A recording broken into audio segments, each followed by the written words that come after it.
there's like a step ahead in this, in that I am my target customer. I inherently know the issues, I know the motivations, I know what I'm looking for. And we still test and we still ask questions and we still validate and we do a ton of research, but like generally we're starting from a pretty solid assumption. And I can kind of usually tell like, this is gonna hit, that's not gonna hit, that doesn't resonate, you can't say it that way, that word is weird. Welcome to Bite Size, Caleb. Really excited to have you. We've met a couple of times now at some of these DTC events, I think in Austin. We were Twitter friends before we knew each other, as is often the case in this industry. But Yeah, great to have you on the podcast. I really appreciate your time. awesome. It's great to be here, Daniel. Excited to chat. Cool. Let's kick it off for anyone who doesn't know you. Give me a 2-minute career story. Where did it start and what are you up to now? I started in college. I was pre-med doing nutrition science, did that for 3 years before I realized I didn't want to do that. Switched to business, and that was around the time that Gary Vee was promoting like Facebook could be used for business. It's not just personal, and kind of jumped onto that, which led me into the startup space, which led me to running an event in the startup space in the Midwest. That was a pretty big event.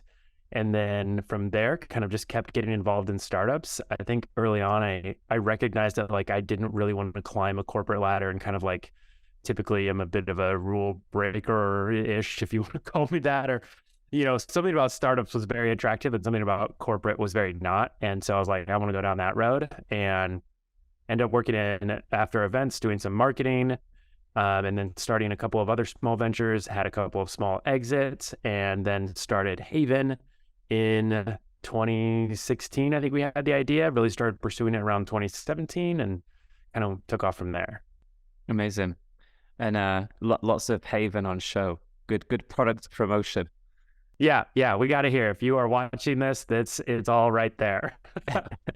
So also, what was the original motivation for starting the brand then? And just, obviously from the background, but for anyone who's listening instead of watching this, it's a bag kind of utility company. What was the original motivation? Yeah, so we say it's a organized bag for high performance athletes. And the original motivation was kind of like classic startup story. I was in the gym, just got there, looking through my bags, trying to find my headphones. This was when I was going to a regular gym. Now I do CrossFit style workouts, and I was looking for headphones in my bag and I couldn't find it. And it was a classic Nike duffel, 2 sides pockets, 1 big interior pocket, and I couldn't find my headphones. Dug around, emptied everything out, literally in the gym. I remember it was at my college gym. I flipped it over, shook it, being like, where are they? I know they're in here. And I'm like getting worked up. I'm getting frustrated. I'm like, Dad, come in. Like, I just want to go work out and I need my music. And I eventually pull out the bottom plastic piece to this duffel, and there they were. They had like slipped under it. And that was like the moment where I was like, okay, we had kind of had some chats, me and my brother, who's now my co-founder, about making a better bag. We're like, bags kind of suck. Yeah, they do. And then that was the moment where I was like, no, I don't know if I can swear. Can I swear? Yeah. It's a free for all on this podcast. So you can do whatever the fuck you want. Great. So like, this fucking sucks. There has to be something better. And that's when we started talking like, how do we make something better? Yeah, amazing. We've all been there. Anybody who's a gym goer, and I'm into my fitness. I mainly do boxing. There's a ton of stuff that your wraps, you got your gum shield, your headgear, your gloves, your boots, like, and it all just, for me, until I got one of your bags, it all just got thrown into just like this one size duffel, and it's like rummaging around. So I like that though. A lot of brands start from a personal desire to have something better for themselves that then evolves into a brand. Yeah, and honestly, I think it's a better, like, I know tons of founders who've started companies and just open opportunities and they're very successful, but like there's like a step ahead in this, in that I am my target customer. I inherently know the issues, I know the motivations, I know what I'm looking for. And we still test and we still ask questions and we still validate and we do a ton of research, but like generally we're starting from a pretty solid assumption. and I can kind of usually tell like this is going to hit, that's not going to hit, that doesn't resonate, you can't say it that way, that word is weird. Yeah, that makes a ton of sense. It's a big part of like, understanding your consumer, and when you are that consumer, like you said, you can really get into that person's mindset. I'm sure that informs so much from just your marketing strategies to product development and everything else, which I'm keen to kind of ask you more about.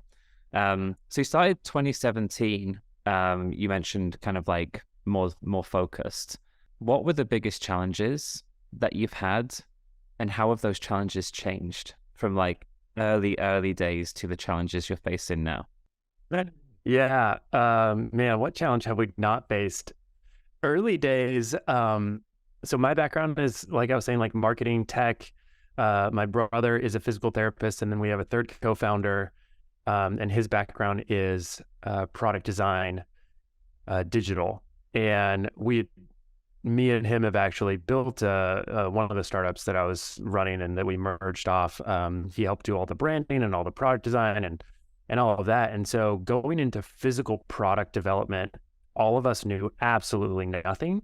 And I would say kind of like we were blinded by like, the power of the internet and Shark Tank and lean startup, and like we can figure anything out. And we did, but it was long and painful. And we were looking through Alibaba, and we were looking, we had no idea what a tech pack was, which is basically the blueprints for how you build a physical product. And we just kept asking tons of questions and trying to meet anyone and everyone. And we were telling people like, hey, we're trying to make this bag. We think there's an opportunity. And someone would be like, oh, I know someone who makes shoes. And be like, cool, can we talk with them? And then that was one of the early unlocks where we talked with literally a guy who makes shoes and was like, do you guys have a tech pack? And we're like, no, what's that? And he sent us one. And we're like, oh, so we just need to make this. And figuring out a lot of stuff like that, and then ultimately getting to a sample, and then getting to a factory who would actually manufacture, that was all like a 3-year process of figuring out how to design it, talking to people, validating it, and then figuring out every little step we need, and then finding connections to factories, and then finding factories who actually take you serious. Like that part was for sure like an entire year of like, hey, will you work with us? Hey, will you make a sample? Hey, who do we talk to? And eventually we did find an unlock through a connection at a event at a what's it called, outdoor retailer, which is the world's largest outdoor expo in Denver. And we got to connect through Peak Design, which is a camera bag company, to their factory in Vietnam. And that's how we ended up finding our current factory.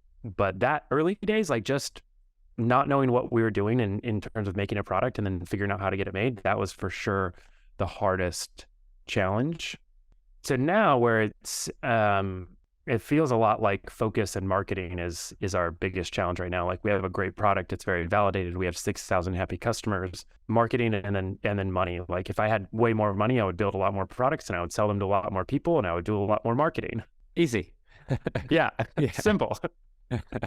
Yeah, it's a really good point about you have an idea, but unless you've done it before, those connections and knowing how to take that idea to a product that you're happy with. And like it's a long process and it's a really hard process, especially if you, like you said, if you don't know the connections. It's not as easy just Googling where can I have a bag made, right? Like it often does come from everything I've heard, like with people who say this, like 95% of the time you have to, like, it's a connection. Somebody plugs you into their manufacturers or their connects, which just goes to show something I'm a big believer in, is just the power of networking, right? Meet people, ask questions. It helps so much in everything from like an entrepreneurial standpoint. Networking and really just like not giving up, which is like a big thing for us in this entire journey. And like even when we made that connection, we had no idea. We were like, I don't know, let's try going to this expo. Maybe we'll meet someone. There's a couple factories on like the baseline floor. We talked to them. None of them were able to do it, but we had emailed Peak Design a few times and chatted with them. And so then when they were there and we met them in person for the first time, and that ultimately led to, eventually getting connected. But it was luck, but it was also like grit in not giving up and willingness to try everything and anything to get there. Like, who knows? We have no idea if anything will come out of this. And then that moment was how we found our factory. Yeah, amazing. You mentioned marketing is a big focus now, and obviously me being a marketing guy. So what's the marketing approach? What are you currently doing? What's working? What's not working? What has been kind of your approach to marketing in terms of getting you from where you were to kind of where you are now? Yeah, we started with Facebook ads at our very first pre-sale, and we've just kind of continued ramping that up. We have a few other things going, but ads on Facebook and Instagram are our biggest marketing expense. It's our biggest lever. It's the biggest thing that we do. It works pretty well for us. We have a positive return, or MER, however you want to look at that. It does well. We generally have like a 3-ish MER, and we are first order profitable. And so that helps even at that MER. And the thing about that is our bag right now, we have a backpack and we have a duffel. And we just launched the backpack, and we do have some overlap there where people want both, but oftentimes people just want one. So we've had to look at it in terms of lifetime value, has up until now pretty much been equal to average order value. So we have to be first order profitable. We can't say, oh, this person's going to buy 5 pairs of glasses over the next 2 years and we'll make money on the back end. It's like, no, we have no idea if we'll make money from them again. I mean, hopefully we grow and build more products, and the plan that we're kind of on now, but like at the time it was like, oh, we have to make money. We can't take a loss. Yeah, that makes sense. And on that note, and me and you actually had a chat about this, didn't we, 2 or 3 weeks ago? Product development is such an interesting thing because we just heard how long and how hard it was to get kind of the initial product that you were satisfied with. And, I think with Haven, you do a really good job of it's quality, right? Like it has to be quality. How are you thinking about product development moving forward?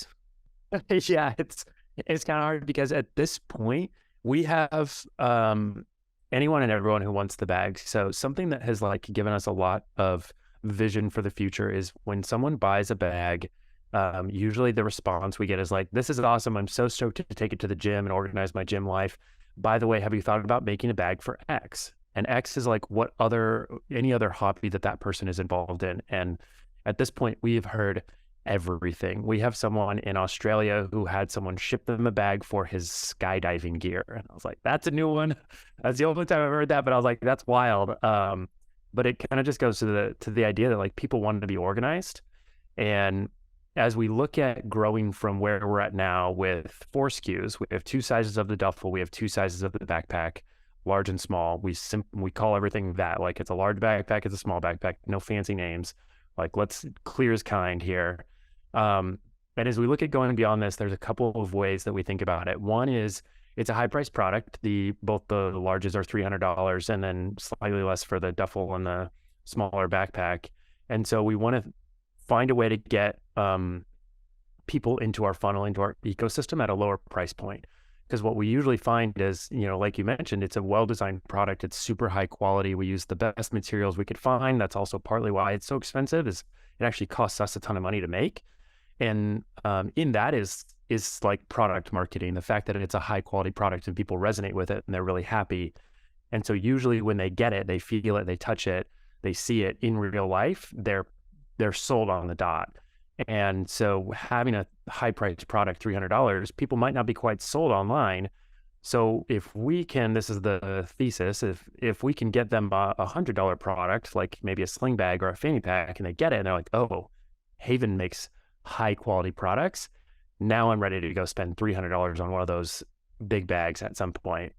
So that's something that we're looking at this year. And then beyond that is expanding into other sports and kind of figuring out like what's the right sport to expand into. I think, yeah, we were talking about that where it's like boxing, MMA, big opportunity there. Already have a bunch of fighters that really like it and separating out their gloves, their tape, their sweaty gear, their shoes, and all of that stuff. And so there's a couple areas where we could expand just by marketing to those groups. And then there's a couple areas that we can expand by actually building a product. So while the bag could work for any athlete in any sport in the gym scenario, when you look at a tennis player wanting a tennis bag specifically, it doesn't fit a racket. And so those are some of those like, okay, when is the right time to actually consider making like a racket focused organized tennis bag to expand into that market? Yeah, yeah, that makes sense. And you kind of mentioned on the marketing side, and then I'm thinking that through with what you're saying about product focus. So, it's fair to say, or is it fair to say, right? You're into CrossFit, into the gym. Haven is very synonymous in some ways, right, with that CrossFit kind of community. So has that been the basis for most of your marketing? Have you partnered with CrossFit athletes? Is that what you're running in your advertising? How have you combined the two? Yeah, for sure.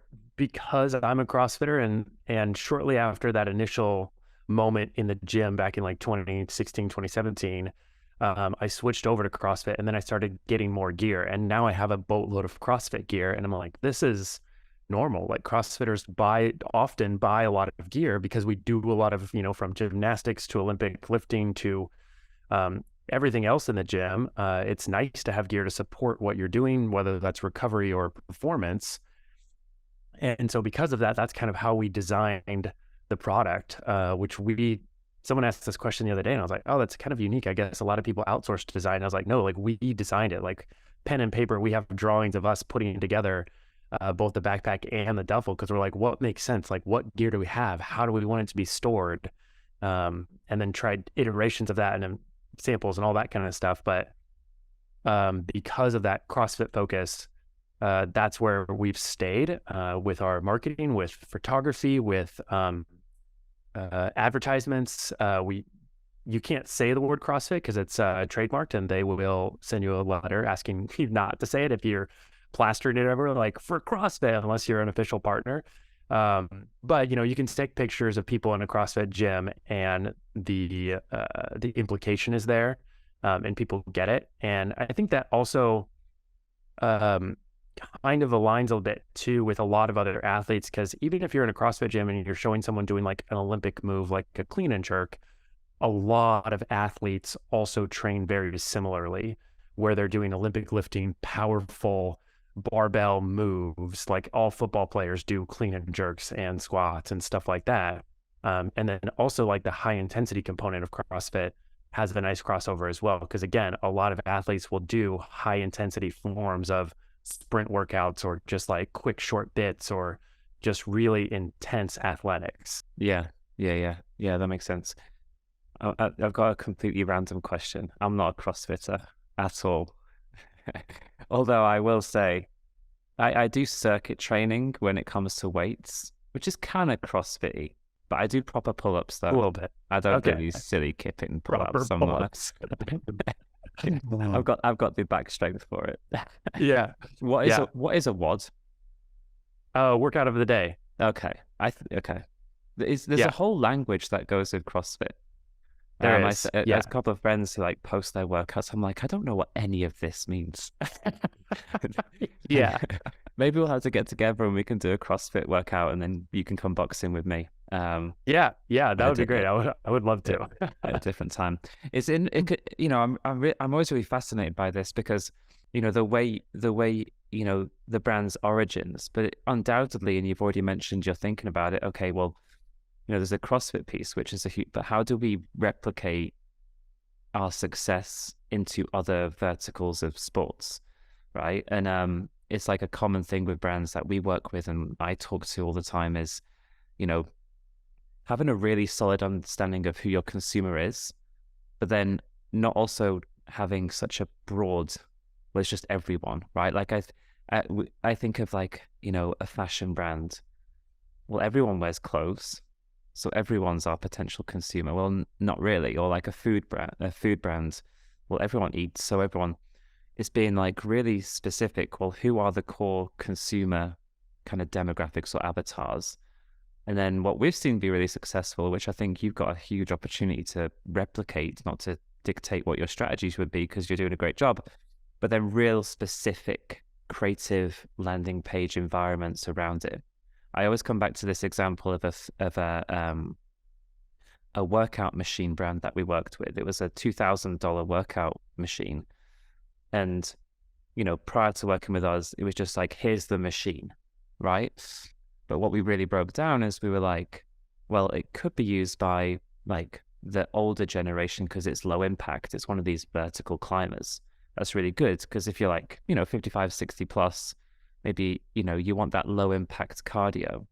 So it's like, there's one real opportunity. There's also, high intensity athletes, right? And then there's the busy professional because you can have it at your house, 15 minutes.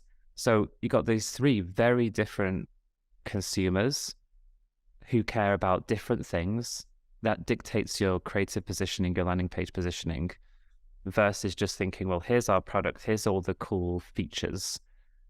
Everybody, like, here you go, try and scoop up anybody. And that was a real unlock for them in terms of performance. And, you started in this CrossFit community and it's been very specific to them. Like, I like the way you're thinking about it in terms of like, okay, well, what's the next best where the bag can fit that market, and then the specificity of like aligning with people, and I'm sure creative and landing page approach will be customized accordingly. Yeah. So what's the question in there? There's no question in there. I was like, I don't know how to answer this. I was like, that's all right, man. No, you're spot on. Joe Peck, edit that bit out. No, I like that. I was just reinforcing. Yeah. It's something we're actually, we might be able to make this a bit here. Like, it's something that we're actually working through right now. It was like, coming from the tech space, like it's always super focused, like riches and niches, and like, don't be everything to everyone because then you're nothing to no one, right? And so that's why we're like, we should pick something, and that CrossFit made a lot of sense. And then seeing all these other companies that really built, huge companies off the baseline of CrossFit, because it's a very passionate audience and they don't take bullshit. Like, you can't just be like, we're going to start advertising the CrossFit. They're like, who the fuck is this? Get the fuck out. We didn't invite you. Like, they're an intense group of people. So it has to be like an organic thing where you're like, I am a part of this. I'm doing this. I'm showing up regularly. I'm not just trying to make a buck on you. Yeah, 100%. Okay, this is an actual question. I apologize. No, that was great. I ask this of everyone who comes on. You started in 2017. So yeah, DTC became a business model, right? Like, our business model is DTC, whereas I think there's been a big shift, and I see it all the time. In terms of like, it's a channel, not a business model. I think especially for different verticals, right? Like CPG, I think you have to be able to play in retail and Amazon and stuff like this. I think DTC is often I say easier, knowing how hard it is still is, but it's a lower barrier to entry way of launching a brand, albeit harder now than it was 5 years ago. Do you see Haven being a DTC brand exclusively, or are you thinking at some point in the future it becomes more of an omnichannel brand where you are in physical locations and stuff like that? Yeah, definitely omnichannel.